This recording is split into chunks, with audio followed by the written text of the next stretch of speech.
Hello students, Parth science academy या YouTube चॅनलवर मी आपले स्वागत करतो. मागच्या लेक्चरमध्ये नीट आणि CET या एक्झामशी रिलेटेड आपण हर्ट या टॉपिकवर, सर्क्युलेशन हा आपला चॅप्टर चालू आहे. हर्ट या टॉपिकवर काही क्वेश्चन्स स्टडी केले होते. आज आपल्याला अजून काही क्वेश्चन्स हर्ट या टॉपिकवर स्टडी करायचे आहे. आपला टॉपिक चालू आहे सर्क्युलेशन. आपलं प्रिपरेशन चालू आहे नीट CET या एक्झामसाठी. आपला टॉपिक चालू आहे, चॅप्टर चालू आहे सर्क्युलेशन. आणि सर्क्युलेशन या चॅप्टरमधनं आपण हर्ट या टॉपिकवर क्वेश्चन स्टडी करतो आहोत.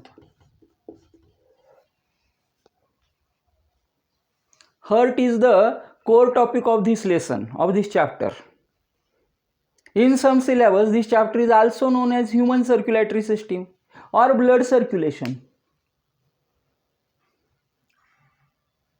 That's why our first question that is related to heart, that is dash dash pericardium is soft, moist and elastic. बघा, लक्षात घ्या, आपण मागच्या लेक्चरमध्ये स्टडी केलं होतं की पेरिकार्डियम हे आउटर मोस्ट कव्हरिंग आहे हर्टचं. हर्टच्या बाजूने हे असतं, हर्टच्या वरच्या बाजूने असतं. And it is divided into 2 parts, serous pericardium and fibrous pericardium. मग क्वेश्चन असा या पेरिकार्डियमवर की dash dash pericardium is soft, moist and elastic. बघा, मी इथे क्वेश्चन लिहितो. आपला क्वेश्चन असणारे 141 नंबरचा क्वेश्चन आहे. Dash dash pericardium is soft, moist and elastic. कोणतं पेरिकार्डियम असं आहे की जे सॉफ्ट आहे, जे मॉइस्ट आहे आणि जे इलॅस्टिक सुद्धा आहे? Answer is serous pericardium. Serous. बघा, देन क्वेश्चन नंबर 142 नंबरचा हा क्वेश्चन आहे. Question again is related to pericardium. Dash dash pericardium is made up of squamous epithelial tissues or squamous epithelium. आणि म्हणून मी क्वेश्चन लिहितो इथं, dash dash pericardium is made up of squamous epithelium.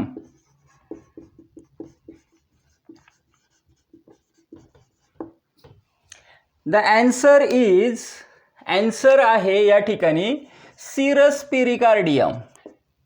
Again answer असणारे serous pericardium. Serous pericardium हे squamous इपिथिलियमचं बनलेलं आहे.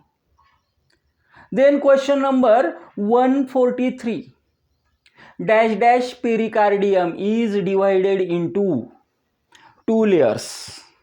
कोणतं पेरिकार्डियम असं आहे की जे 2 लेयरमध्ये डिवाइड होतं? म्हणजे आता या ठिकाणी लक्षात घ्या, सिरस पेरिकार्डियम की स्क्वामस पेरिकार्डियम. आणि म्हणून हे जे 2 लेयर आहे, बाहेरचा लेयर आहे परायटल लेयर, आतला लेयर आहे व्हिसरल लेयर. आणि म्हणून मी इथे क्वेश्चन लिहितो, dash dash pericardium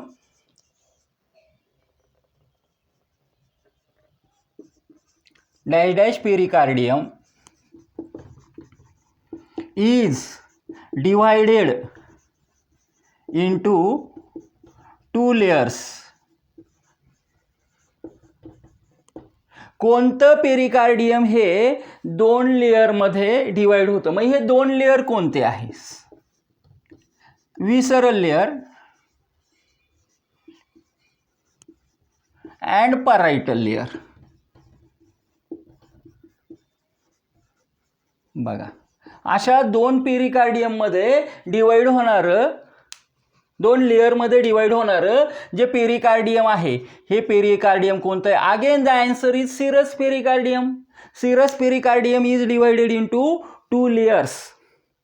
serous pericardium हे दोन लेअरमध्ये डिवाइड झालेलं असतं.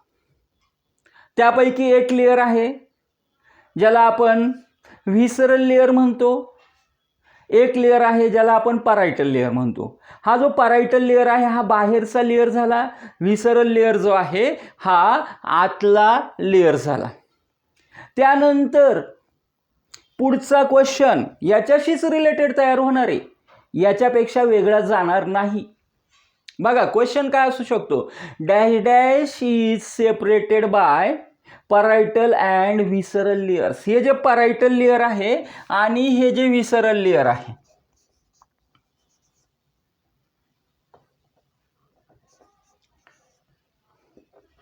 Dash dash is separated by parietal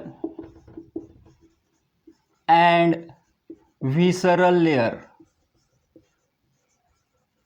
parietal आणि व्हिसरल लेअर यांना सेपरेट करणारं किंवा कोणता असा पार्ट आहे की जो परायटल लेअर आणि या ठिकाणी व्हिसरल लेअरमुळे सेपरेट होतो? द आन्सर इज, बघा, परायटल आणि व्हिसरल लेअरच्या आतमध्ये एक कॅव्हिटी तयार होणार आहे and that cavity is pericardial space. त्या कॅव्हिटीला आपण म्हणतो pericardial space. That cavity is non as pericardial space. या कॅव्हिटीला आपण म्हटलंय पेरिकार्डियल स्पेस. म्हणून पेरिकार्डियल स्पेस हा असा भाग आहे की जो सेपरेट होतो. कोणामुळे सेपरेट होतो? या परायटल आणि व्हिसरल लेअरमुळे हा सेपरेट होणारा पार्ट आहे किंवा ही कॅव्हिटी त्या ठिकाणी जनरेट होते.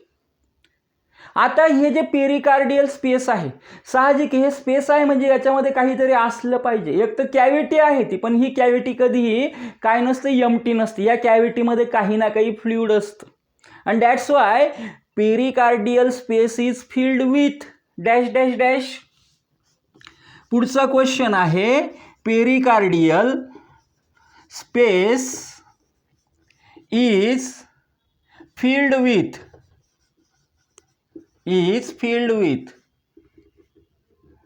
पेरिकार्डियल स्पेस ही कशामुळं किंवा ही कशाने भरलेली असते, हिच्यामध्ये काय फिलअप केलेलं असतं? That is pericardial fluid.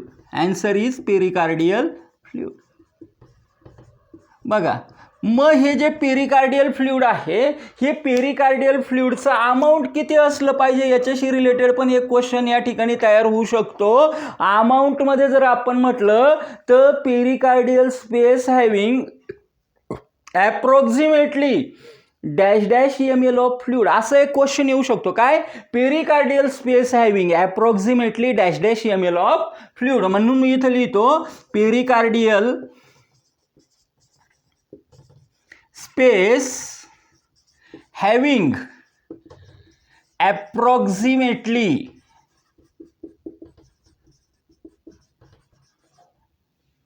dash dash ml of fluid.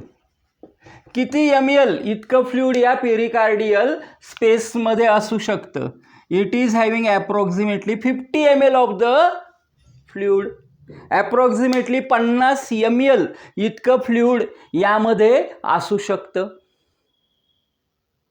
पुढचा क्वेश्चन जो आहे तो तयार होणार आहे. मग पेरिकार्डियल फ्लुइड जे आहे, आता हे पेरिकार्डियल फ्लुइड कसं वर्किंग करणार आहे? बघा, दोन लेअर आहे. दोन लेअर कोणते? या ठिकाणी परायटल लेअर आणि व्हिसरल लेअर. या दोन लेअरमध्ये फ्रिक्शन होऊ नये कारण पंपिंग चालू राहणार आहे हर्टकडनं आणि त्यामुळे हर्ट कायम व्हायब्रेशनमध्ये राहतं. त्यावेळेला या दोन लेअरमध्ये जर फ्रिक्शन होत राहिलं तर त्यामध्ये त्या सेल्स त्या टिश्यूज डॅमेज होऊ शकतात आणि म्हणून हे होऊ नये यासाठी या ठिकाणी हा जो पेरिकार्डियल फ्लुइड आहे हे कसं ॲक्टिंग होतंय, कसं ॲक्ट करतंय, तर हे या ठिकाणी मेकॅनिकल इंजुरीजपासून वाचवतं. त्याचबरोबर हे शॉक ॲब्झॉर्बर म्हणून पण काम करतं आणि म्हणून क्वेश्चन कसा तयार होईल बघा या पॉईंटवर. Dash dash act as a shock absorber and prevent heart from the mechanical injury. आणि म्हणून मी क्वेश्चन इथे लिहितो 147चा dash dash act as a shock absorber and prevent hurt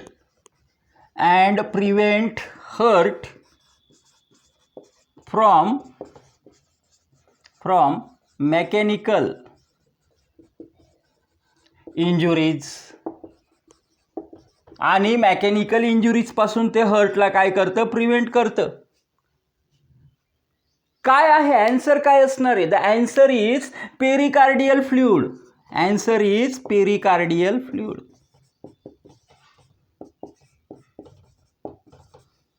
बघा आन्सर काय आहे, पेरिकार्डियल फ्लुइड. हे जे पेरिकार्डियल फ्लुइड आहे ना हे शॉक ॲब्झॉर्बर म्हणून काम करतं आणि हर्टला मेकॅनिकल इंजुरीपासून त्याचं प्रोटेक्शन करतं. पुन्हा याच्याशी रिलेटेड पुढचा क्वेश्चन येतो. आता dash dash act as a lubricant. इथंच उत्तर तुम्हाला क्लिअर होणार आहे. Acts as a ल्युब्रिकंट. ल्युब्रिकंट म्हणून काम करणार. लगेच तुम्हाला इथं उत्तर क्लिअर होणार आहे. Pericardial fluid is acting as a lubricant आणि म्हणून ॲन्सर असणार आहे pericardial fluid. Pericardial fluid is acting as a lubricant. Pericardial fluid जे आहे हे फ्लुइड या ठिकाणी या केसमध्ये ल्युब्रिकंट म्हणून काम करतं. देन जसं पेरिकार्डियल फ्लुइड हे ल्युब्रिकंट म्हणून काम करतं इथपर्यंत आपल्याला क्लिअर झालं.